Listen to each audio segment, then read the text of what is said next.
So hello दोस्तों, आप लोगों का स्वागत है हमारे इस जो सीरीज़ को चल रहा है यूनियन जुडिशरी के अंदर, उसके एक और पार्ट पे। और आज हम लोग जो हैं वो 144 तक आर्टिकल को कर लेंगे एंड 145 को हम लोग लास्ट एपिसोड के लिए रखेंगे because 145 talks about the power of Supreme Court to make rules.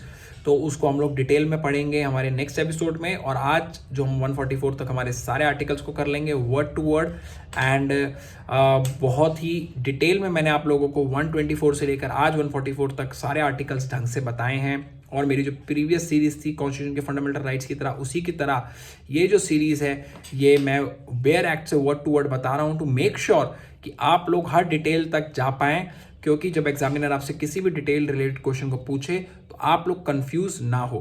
सो दोस्तों, इस सीरीज को ढंग से देखिएगा और प्लेलिस्ट पे आप जा सकते हैं, प्लेलिस्ट पे जाके चेक कर सकते हैं। फंडामेंटल राइट्स की सीरीज भी आपको मिल जाएगी, यूनियन जुडिशरी की सीरीज भी आपको मिल जाएगी। और इस पूरी की पूरी वीडियो को एंड तक जरूर देखें क्योंकि हमने बहुत ही एक्सप्लेनेशन के साथ एक्सप्लेन करे हैं बहुत ही important articles of Supreme Court till 144। So दोस्तों, चलते हैं हमारी स्ट्रीम की तरफ। हेलो दोस्तों, तो आज हम लोग आर्टिकल 139A से लेकर हमारे 144 तक जो आर्टिकल्स हैं उनको कवर करेंगे और आखिरी आर्टिकल 145 को हम लोग एंड के लिए रखेंगे, आखिरी एपिसोड के लिए। क्योंकि 145 जो है रूल्स ऑफ सुप्रीम कोर्ट हैं, एक तरीके के सुप्रीम कोर्ट को अपने रूल्स बनाने की पावर देने वाले आर्टिकल हैं, तो उसको थोड़ा हम लोग एलैबोरेटिवली पढ़ेंगे। आज 139A के अंत से हम लोग शुरुआत करते हैं। और 139A बेसिकली क्या बात करता है? 139A बात करता है transfer of cases among the High court. यानी सुप्रीम कोर्ट जो है वो हमारे देश की एपेक्स कोर्ट है और एपेक्स कोर्ट के पास पावर है कि वो किसी भी एक हाई कोर्ट से दूसरी हाई कोर्ट को केस ट्रांसफर कर सकती है in case Supreme Court feels that there is an urgency to meet the ends of justice. यानी जस्टिस तभी डिलीवर हो पाएगा अगर एक हाई कोर्ट से दूसरे हाई कोर्ट में केस भेज दिया जाएगा। ऐसा तब किया जाता है जब केस के अंदर जो लोग जिम्मेवार हैं या जो लोग एक तरीके से उसके लिए रिस्पॉन्सिबल हैं वो बहुत ही इन्फ्लुएंशियल और पावरफुल हैं और are in bed with the government और the authority of the state. तो आइए चलते हैं 139A के बारे में थोड़ा डिटेल में हम लोग 139A को पढ़ते हैं और जानते हैं क्या लिखा है 139A के अंदर और क्या है सुप्रीम कोर्ट के पास power regarding all these things. सबसे पहले है क्लॉज 1 जो बात कर रहा है where case involves the same और substantially the same question of law are pending before the Supreme Court. यानी कोई केस है जिसके अंदर क्वेश्चन ऑफ लॉ जो है, सब्सटेंशियल क्वेश्चन ऑफ जो लॉ है वो सुप्रीम कोर्ट के अंदर पेंडिंग है, यानी सुप्रीम कोर्ट उस पर हियरिंग कर रहा है। ठीक है, और ऐसे ही जो ये लॉ का जो सब्सटेंशियल क्वेश्चन है, ऐसे ही कुछ सेम केसेस डिफरेंट जो है वो हाई कोर्ट्स में या सबऑर्डिनेट कोर्ट्स के अंदर वो लगे हुए हैं सेम ही क्वेश्चन के ऊपर। जैसे सपोजिटली मान लेते हैं कि कोई जैसे बाइगमी का केस है कि बाइगमी क्या लीगल है या नहीं है हिंदू मैरिज एक्ट के अंदर, तो ऐसा केस सुप्रीम कोर्ट में substantial question of law supreme Court में लगा हुआ है और बाकी हाई कोर्ट्स में अनगिनत केस हैं ऐसे ही बाइगमी के। तो तब उस केस में क्या होता है, यहां पे लिखा है ना, वन और मोर हाई कोर्ट्स और बिफोर टू और मोर high Courts and the Supreme court is satisfied that the Supreme Court is satisfied on its motion or on an application made by Attorney General of India। तो या तो अपने आप ही on its own Supreme Court को ऐसा लगता है या फिर एप्लीकेशन दी जाए अटॉर्नी जनरल ऑफ इंडिया द्वारा और by party to any such case या किसी और केस के द्वारा। जैसे सपोजली ये केस है, इस केस के अंदर जो पार्टी है उसने सुप्रीम कोर्ट को बोला कि सर आपके पास ऑलरेडी ये केस ऐसा पेंडिंग चल रहा है, तो क्यों ना हम इस केस को जो यहाँ पे ऑलरेडी हाई कोर्ट में चल रहा है उसको हम लोग कुछ टाइम के लिए होल्ड पे डाल दें या उसको डिस्पोज ऑफ कर दें और वेट करें कि सुप्रीम कोर्ट उस पर क्या डिसीजन देता है। तो यही वो बात कह रहा है इस क्लॉज 1 के अंदर कि such question the substantial question of general importance the Supreme Court may withdraw the case और cases pending with the High Court और the High Courts and dispose of all the case itself. तो Supreme Court की जो ये hearing है, जो Supreme Court करेगी substantial question के ऊपर, वो इन सारे केसेस को डिस्पोज ऑफ कर देगी। यानी जो इसमें वर्डिक्ट आएगा, सुप्रीम कोर्ट वो वर्डिक्ट इन हाई कोर्ट्स को भेजेगी और हाई कोर्ट्स वो वर्डिक्ट के बेसिस पे इन केसेस में डिसीजन सुना देंगे। ये लिखा है प्रोवाइडेड दैट, जो कंडीशन दी गई है, सुप्रीम कोर्ट में after determining the said question, उस क्वेश्चन जो लॉ का क्वेश्चन है उसको डिसाइड करने के बाद, return any case so withdrawn together with a copy of its judgement on such question to high court. जो कॉपी ऑफ इट्स जजमेंट है वो देगी हाई कोर्ट को उस क्वेश्चन ऑफ लॉ जो जिसको सुप्रीम कोर्ट ने डिसाइड किया है, which the case has been withdrawn and the High Court shall, and High Court is bound, ठीक है, on result thereof proceed dispose of the case in conformity with the judgment. यानी फिर high court क्या करेगी, जो judgement ऊपर से supreme Court का आया है उसी बेसिस पे इस केस को डिस्पोज ऑफ कर देगी। तो ये पावर है सुप्रीम कोर्ट के पास कि हाई कोर्ट में चल रहे केस को supreme court dispose of on basis of its hearing. जब मैटर ऑफ जनरल इंपॉर्टेंस है तो सुप्रीम कोर्ट कर सकती है, ठीक है। अब जो अगला जो मैं आपको बता रहा था, सेकंड क्लॉज के अंदर वो पार्ट है, सुप्रीम कोर्ट में if it deems it expedient so to do to meet the ends of justice, जो मैं आपको बोल रहा था ना, to meet the ends of justice, to क्या कहते हैं, make sure that justice been delivered, transfer any case, appeal or other proceeding pending before any high court to the other high court। तो ये जो मैं आपको उस समय बता रहा था कि जब to meet the ends of justice, supreme Court को ऐसा लगता है कि एक हाई कोर्ट से जो केस है वो दूसरे हाई कोर्ट में जाना चाहिए, तो सुप्रीम कोर्ट जो है वो इस 139 के अंदर पावर्स को लेते हुए एक हाई कोर्ट से केस को दूसरे हाई कोर्ट में सेंड कर सकती है। तो ये जो पावर है ये सुप्रीम कोर्ट के पास है, और इसी के अंदर जो है वो सुप्रीम कोर्ट पे अपील या फिर अपील डाली जाती है या प्ली डाली जाती है कि आप इस केस को ट्रांसफर कर दीजिए। अब हम चलते हैं हमारे अगले आर्टिकल पर, दैट्स आर्टिकल 140। तो 140 आर्टिकल क्या बात कर रहा है, talking about the ancillary powers of the Supreme court. And what is the ancillary powers? Ancillary powers basically जो होती हैं वो सबऑर्डिनेट पावर्स होती हैं, सपोर्टिंग पावर्स जिसको हम लोग कह सकते हैं। यानी आप ये they are not very important, not important, ठीक है, ये इंपॉर्टेंट नहीं होती हैं, but these are needed to make sure कि जो मेन पावर है, जो मेन ऑब्जेक्टिव है, जो मेन पावर है, उसको सपोर्ट मिलती रहे थ्रू दीज एंसिलरी पावर्स। तो सुप्रीम कोर्ट को भी ऐसे पावर जो है वो पार्लियामेंट बाय लॉ दे सकती है, जिससे कि दैट सुप्रीम कोर्ट को ऐसी पावर दे सकती है जिससे कि कोर्ट इफेक्टिवली एक्सरसाइज कर सके जुडिक्शन conferred upon it by the constitution. यानी जो कोर्ट है ऐसे जो पावर्स उसको कॉन्स्टिट्यूशन दे रहा है उनको अच्छे से एक्सरसाइज कर सके इफेक्टिवली। तो जो पार्लियामेंट है बाय लॉ ऐसे प्रोविजंस बना सकता है conferring upon the Supreme court such supplementary powers, यानी ऐसी एक्स्ट्रा पावर्स पार्लियामेंट दे सकता है सुप्रीम कोर्ट को, जो सुप्रीम कोर्ट को नीडेड है टू मेक श्योर कि इफेक्टिवली वो एक्सरसाइज कर सके अपनी जुडिशरी पावर्स को। तो ये नॉर्मल है, इसमें कुछ वो नहीं है। इसमें मतलब अगर कॉन्स्टिट्यूशन फोर फादर्स ने ये मेक श्योर करा है कि अगर कुछ रह भी जाए तो पार्लियामेंट को पावर दे दो कि वो सुप्रीम कोर्ट को और पावर ग्रांट कर सकते हैं टू मेक श्योर कि they meet the ends of justice if they need in form of a supplementary powers. अब 141 friends is the one of the most important article, हर बार पूछा जाएगा आपसे, हर पेपर में पूछा जाता है, because this is the article which talks about the decision of Supreme Court is binding on all the courts, जिसे हम precedent कहते हैं। आपको पता होना चाहिए कि हमारा देश जो है वो कॉमन लॉ पे वर्क करता है, और कॉमन लॉ के अंदर जो प्रेसिडेंट्स होते हैं वो वेरी वेरी वेरी इंपॉर्टेंट होते हैं। यानी कॉमन लॉ के अंदर जो डिसीजन एपेक्स कोर्ट्स के डिसीजन होते हैं वो फॉलो करने पड़ते हैं हमारी सबऑर्डिनेट कोर्ट्स को। और ये पावर कहां से मिल रही है? ये पावर आपको मिल रही है सुप्रीम कोर्ट के कॉन्स्टिट्यूशन के आर्टिकल 141 के अंदर। इसको याद करने से तरीका है 1 for 1, यानी जो कहा है वही ही होगा, एक 1 for 1। तो 1 for 1 is one of the most important articles of the supreme court union judiciary series, जो आप लोगों को याद रखना है और इससे क्वेश्चन हमेशा आ जाते हैं। Now let's talk about the article 142।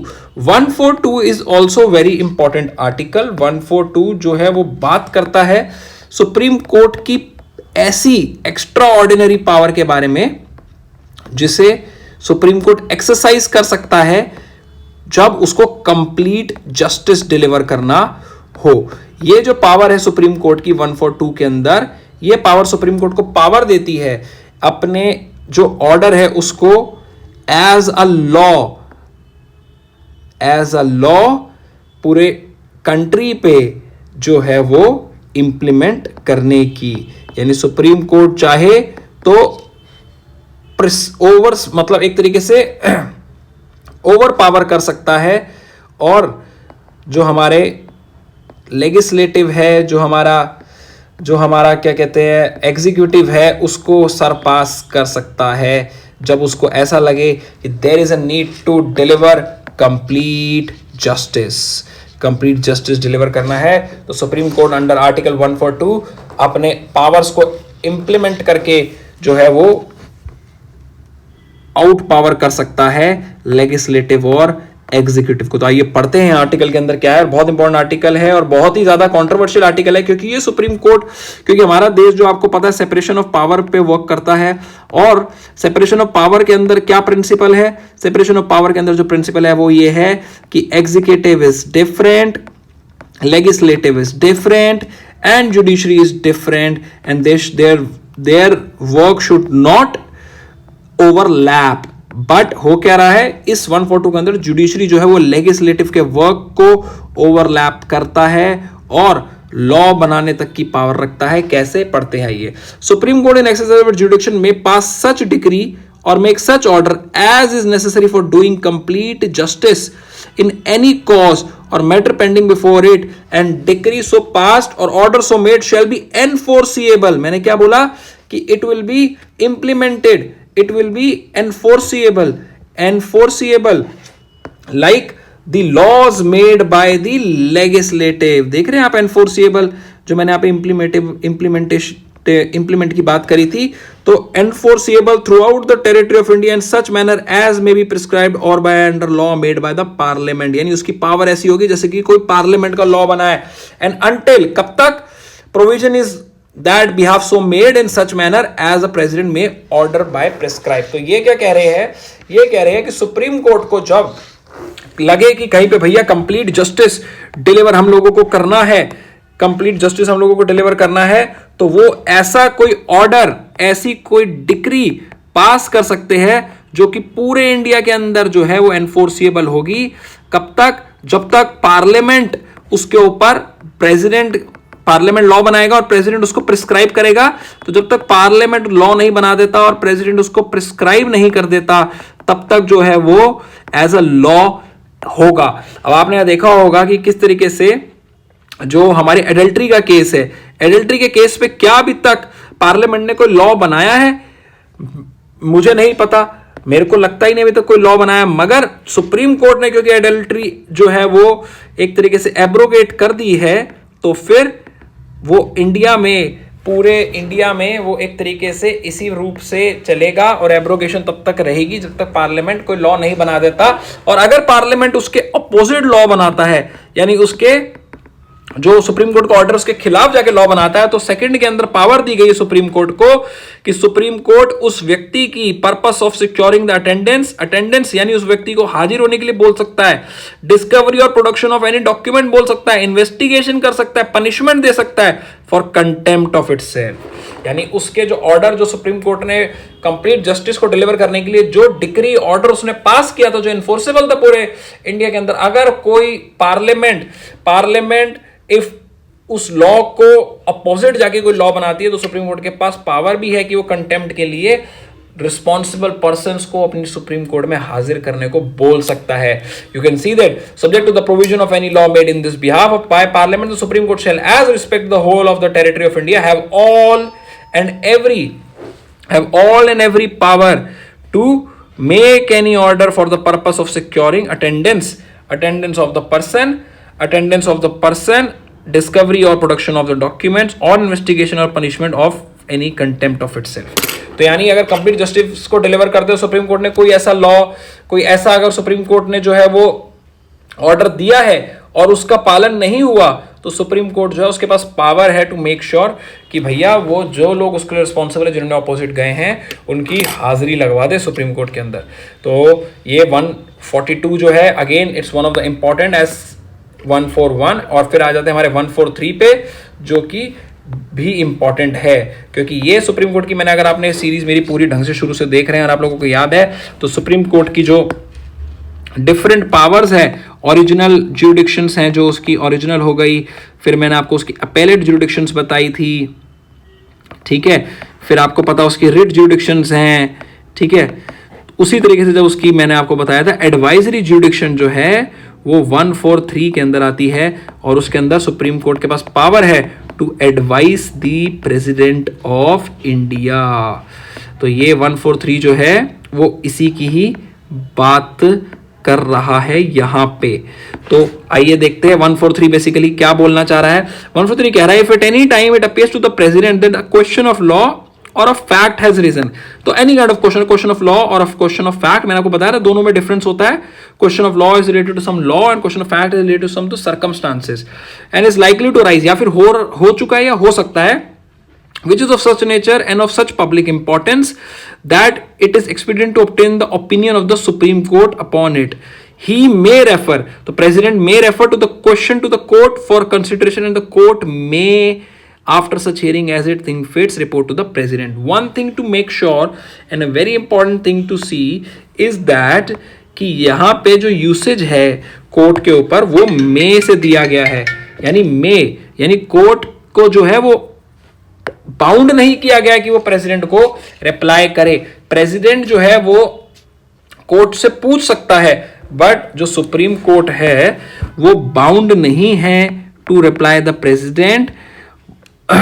वो जो है वो मना कर सकती है कि हम इसका रिप्लाई नहीं दे सकते, हमें इसकी नॉलेज नहीं है, या हम इस पे हियरिंग नहीं कर सकते। तो सुप्रीम कोर्ट है that may after such hearing as a thing fit report to the president. But क्योंकि देखा गया है और ये एक प्रोटोकॉल होता है कि प्रेसिडेंट जो है वो he is the head of the executive, is the head of the nation, तो कभी भी उनको जो है वो गाइडेंस की जरूरत हो तो सुप्रीम कोर्ट देती है। But the may word here make sures कि it is not bounding and not obligatory for Supreme Court to reply to the president. Now there is, जब यहां पे मे की बात हुई है तो क्लॉज 2 में जो है वो शैल लगा दिया गया है। अभी कहां पे शैल है जहां पे सुप्रीम कोर्ट को, तो ये बात कर रहे हैं प्रोविजो ऑफ आर्टिकल 131। 131 क्या था? 131 ओरिजिनल ज्यूडिक्शन था। तो ओरिजिनल ज्यूडिक्शन अगर आपको याद होगा, जब मैंने आपको पढ़ाया था, तो ओरिजिनल ज्यूडिक्शन के अंदर एक प्रोविजो था नीचे। प्रोविजो का मतलब क्या होता है? जो कंडीशन होती है प्रोवाइडेड। तो उसके अंदर क्या था कि जो बिफोर इंडिपेंडेंस जो लॉज थे, जो ट्रीटीज थी बेसिकली, या कोई भी ऐसे एग्रीमेंट्स थे बिटवीन स्टेट्स, तो उसके अंदर जो है वो सुप्रीम कोर्ट को पावर नहीं थी टू लुक आफ्टर। बट इसके अंदर बोला गया है दैट द प्रेसिडेंट में despite anything in the provision of article refer a dispute, अगर कोई डिस्प्यूट को फिर प्रेसिडेंट रेफर कर रहा है। 131 ओरिजिनल डिसीजन आपको पता ही है, centre versus state, centre and state versus states, और स्टेट वर्सेस स्टेट था। मगर प्रोविजो में किस चीज को रोक दिया गया था? प्रोविजो में रोक दिया गया था उस चीज को जहां पे बिफोर इंडिपेंडेंस अगर कोई एग्रीमेंट, कोई ट्रीटी अगर साइन हुई है दो स्टेट्स के बीच में, तो सुप्रीम कोर्ट उसमें नहीं अपनी ओरिजिनल जुडिक्शन लगा सकता था। मगर इसके अंदर बताया गया 1432 के अंदर कि अगर प्रेसिडेंट रेफर करता है ऐसे ही किसी ट्रीटी को, प्रोविजो 131 की किसी प्रोविजो को सुप्रीम कोर्ट को, तो सुप्रीम कोर्ट शैल मतलब सुप्रीम कोर्ट को उसको फिर आंसर करना पड़ेगा। वेरी वेरी इंपॉर्टेंट, ठीक है। तो now let's go to the 141 article 141 basically talks about कि भैया सुप्रीम कोर्ट को ऑल अथॉरिटीज सिविल और judicial in the territory of India shall act in aid of Supreme Court. यानी सिविल अथॉरिटीज कौन सी हो गई? जो भी हमारी सारी गवर्नमेंट्स हो गई, लोकल स्टेट, सेंटर, ठीक है। फिर उसमें बाकी जो है वो पुलिस आ गई, जितनी भी सारी अथॉरिटीज़ हो गई, जो भी सब आ गई वो हो गई सिविल अथॉरिटीज़। और जुडिशरी आपको मैंने बता ही दिया है, तो जुडिशल अथॉरिटीज़ कौन सी होगी, जो सबऑर्डिनेट्स हो गए, जिसमें कि आपका हाई कोर्ट आ गया एंड डिस्ट्रिक्ट कोर्ट्स आ गए। तो इन दोनों की रिस्पॉन्सिबिलिटी बनती है सिविल की और जुडिशियल अथॉरिटीज़ की, कि वो सुप्रीम कोर्ट को एड करेंगे है to make sure that Supreme Court का जो भी पावर है, जो भी वर्क है, वो सही ढंग से इम्प्लीमेंट हो। तो ये दोस्तों 144 तक आपको मैंने करा दिया है। नाउ एक आर्टिकल सिर्फ हमारा बचा है, दैट्स 145, और हम उसको बहुत जल्दी करेंगे। तो आई होप यहाँ तक वर्ड टू वर्ड जो हम लोग हमारे पार्ट 5 के चैप्टर 4 को जो हम लोग कर रहे हैं उसको हम लोग एंड में आने वाले हैं। आई होप कि मैं आप लोगों को वर्ड टू वर्ड जो है बेयर एक्ट से पढ़कर अच्छे से समझा पा रहा हूँ कि क्या इसके अंदर बेसिकली लिखा हुआ है।